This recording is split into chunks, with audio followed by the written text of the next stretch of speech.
सभी ANM GNM बहनों को मेरा नमस्कार। तो चलिए आज के क्लास को हम लोग कंटिन्यू रखते हैं, जो कि हम लोग का प्राइमरी हेल्थ केयर टॉपिक चल रहे हैं। बहुत ही महत्वपूर्ण टॉपिक है आप लोगों के एग्ज़ाम की दृष्टि से और बहुत ही इजी टॉपिक है। हम आपको बताते आ रहे हैं कि जो भी इजी टॉपिक है, आसान टॉपिक है, उस टॉपिक से, उस चैप्टर से आपके एक भी सवाल एग्ज़ाम में छूटना नहीं चाहिए, क्योंकि वही सवाल आपको सिलेक्शन दिलाएगा, आपका रिजल्ट दिलाएगा।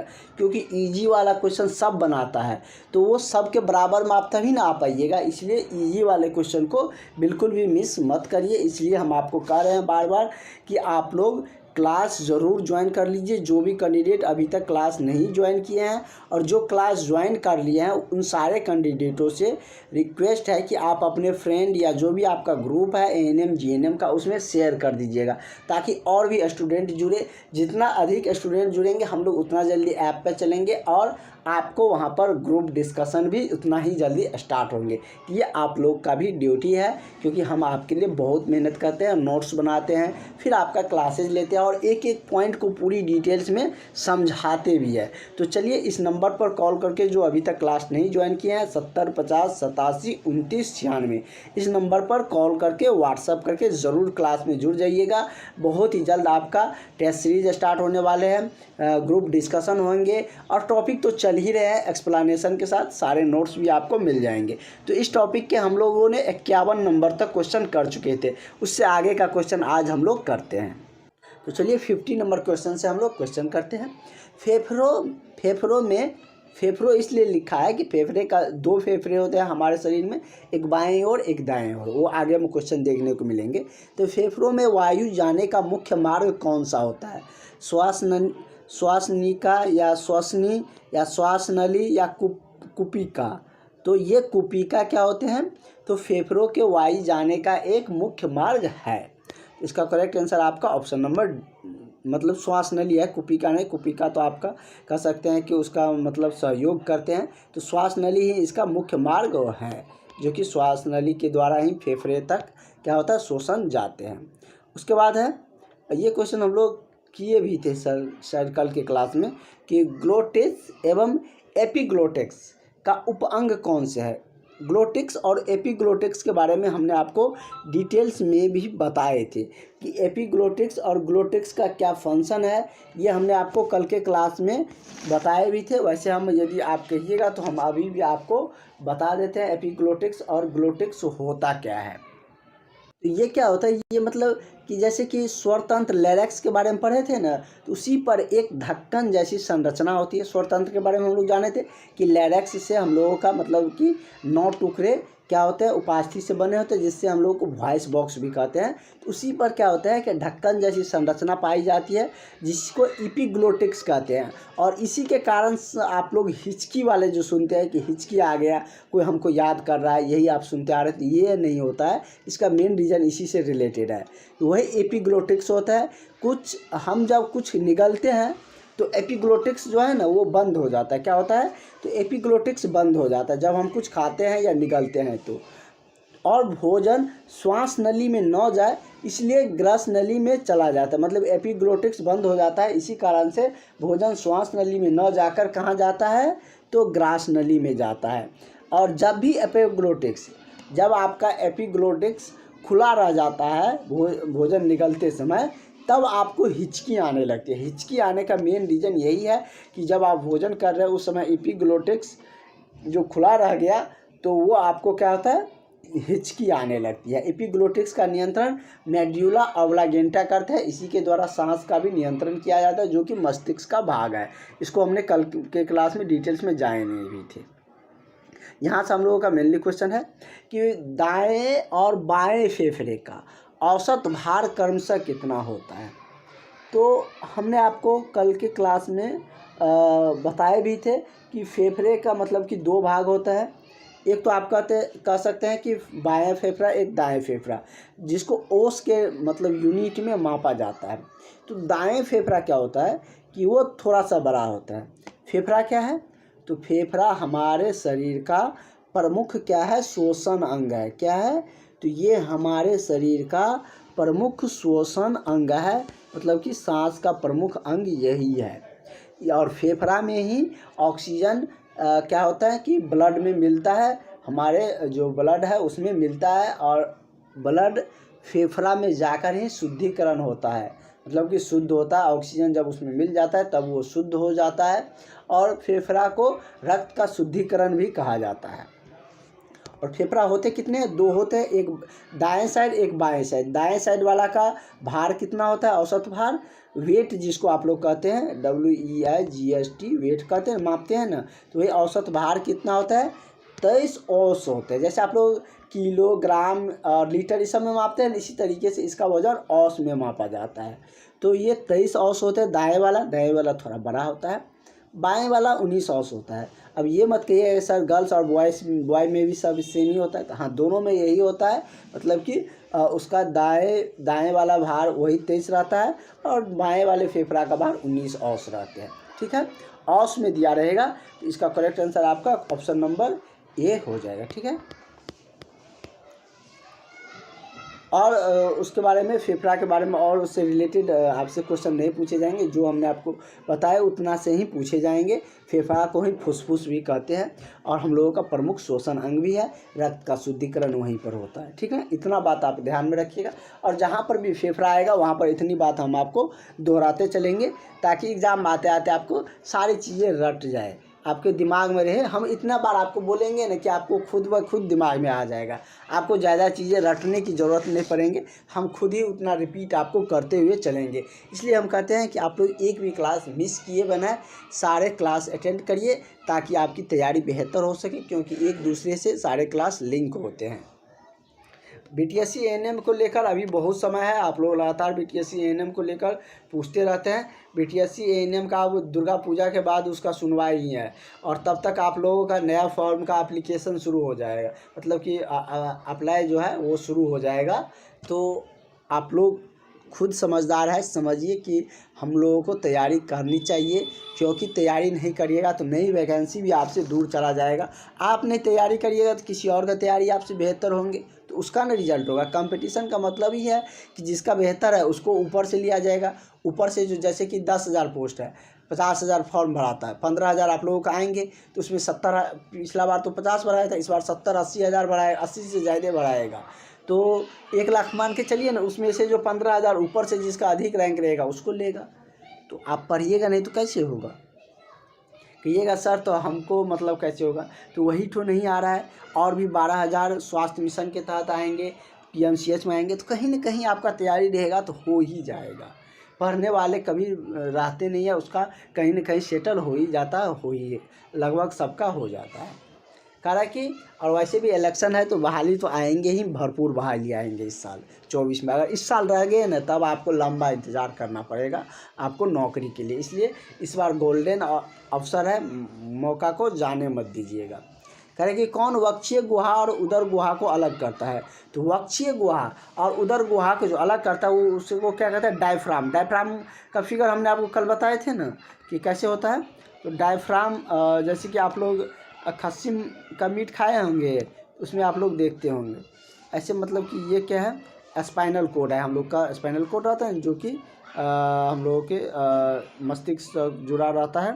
तो इसी में ऐसे संरचना आप लोग देखते होंगे, ऐसे करके रहता है, ऐसी संरचना वाले,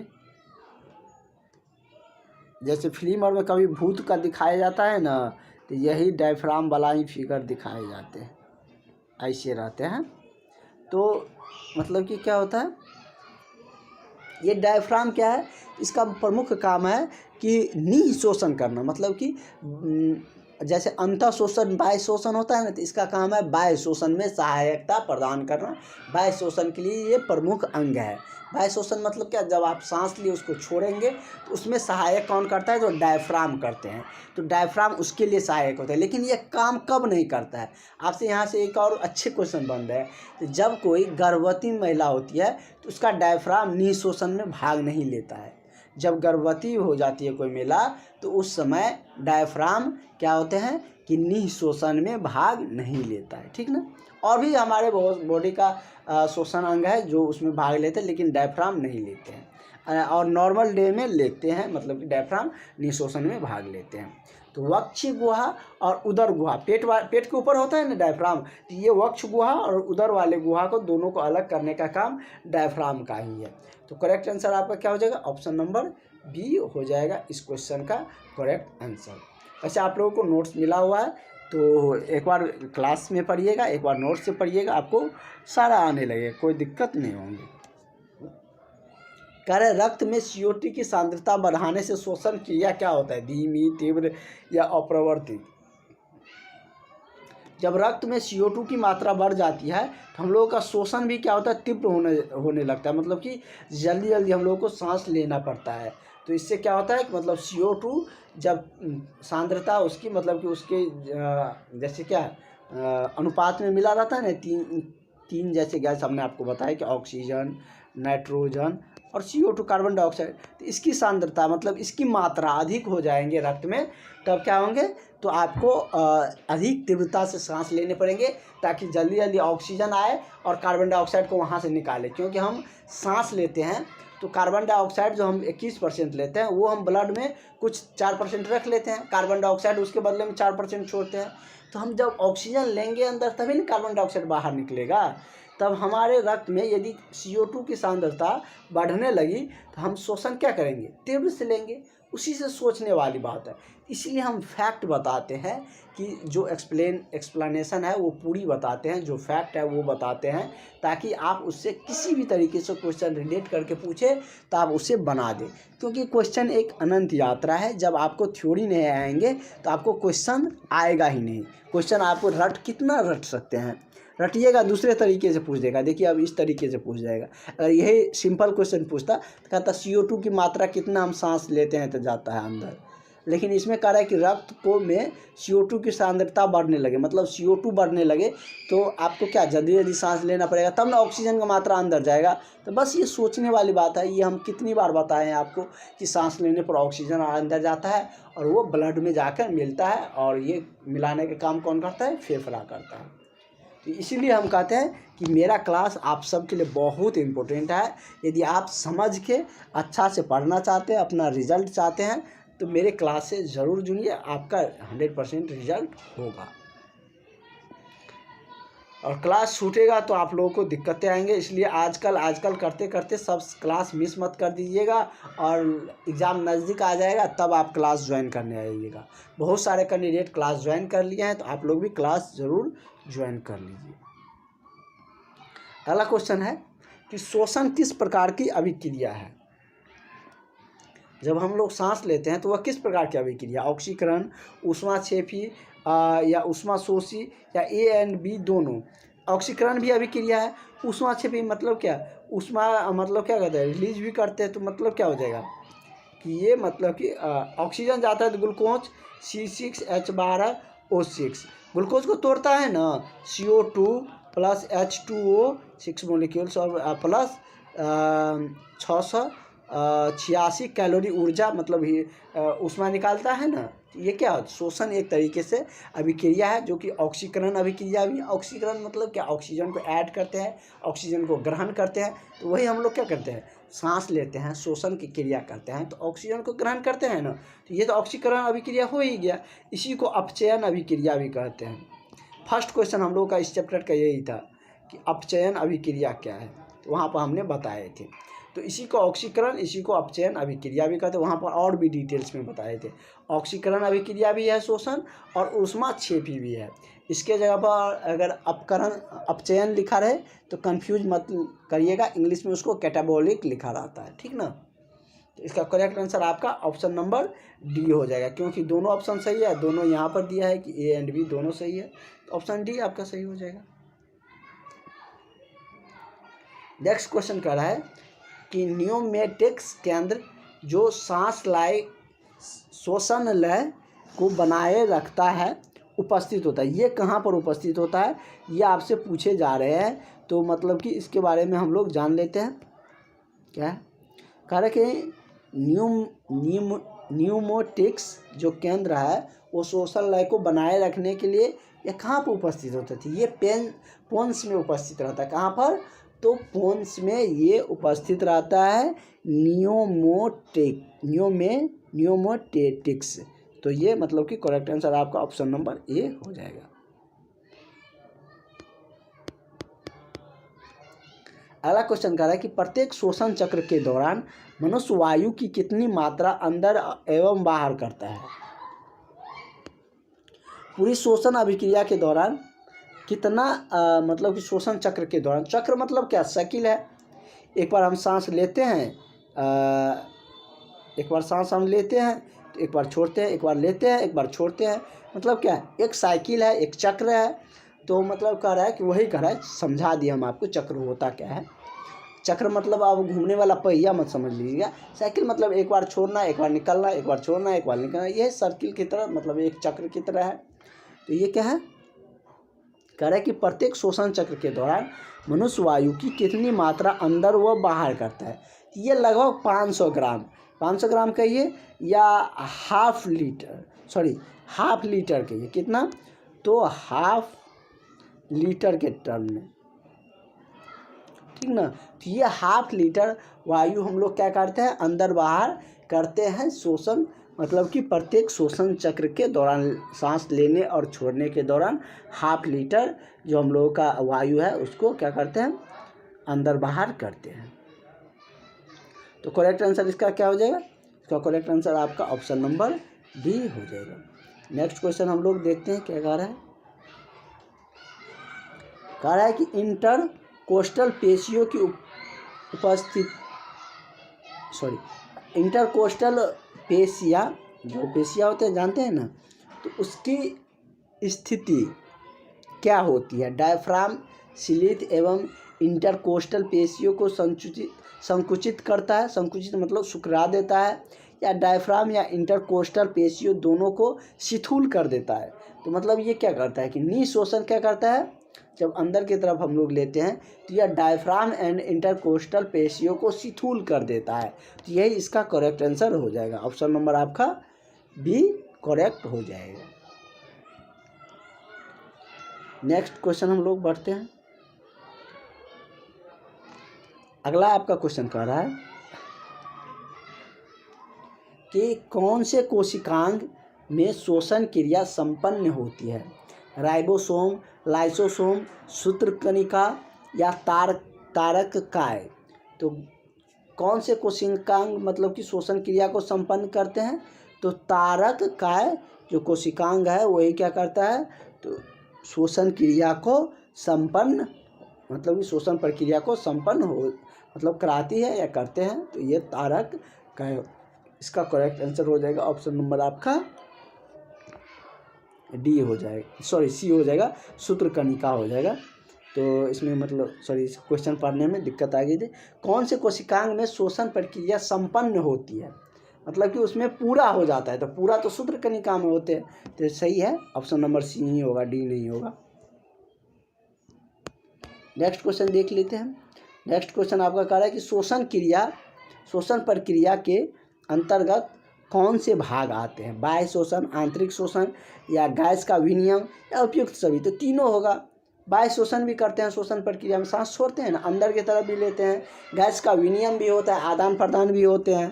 तो ये करेक्ट आंसर हो जाएगा उपयुक्त सभी। तो उपयुक्त सभी किस में दिया है, तो ऑप्शन नंबर डी में दिया है। तो इसका तीनों आंसर होगा, इसलिए इस क्वेश्चन का ऑप्शन डी सही हो जाएगा।